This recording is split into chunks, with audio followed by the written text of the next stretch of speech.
I've got a question here. How effective is this when the management team is the least skilled at EQ?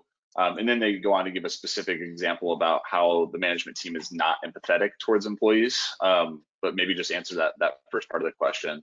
Okay, perfect. Yeah, so when a management team doesn't have much EQ, it's because they're not naturally good at it.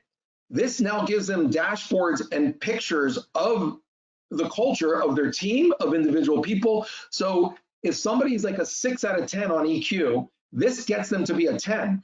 If a manager treats 10 employees the same, so let's say a low EQ manager, right? When I was at Procter & Gamble, so shout out to any P&Gers out there, they told me when I got promoted to be a brand manager managing 5 employees, I was only 25 years old. It was a big step for me at the time.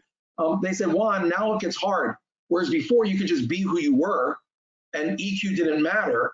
Now you need to be emotionally intelligent. You need to change how you communicate, how you listen, how you lead, different for every one of your 5 employees, because you're the boss. Therefore, you need to change, not them. You need to have higher EQ. And so I didn't have a tool like this, and that was really hard for me. And it was really hard, and I would argue higher EQ than most, but it was hard for me, my first leadership role, to be different for every employee that I managed.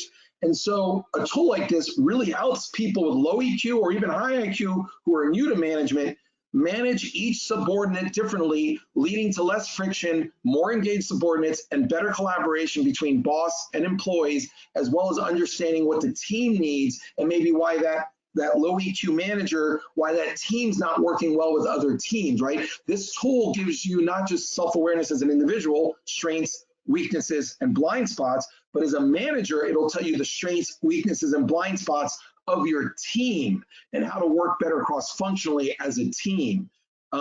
That's really powerful and will help any low EQ manager.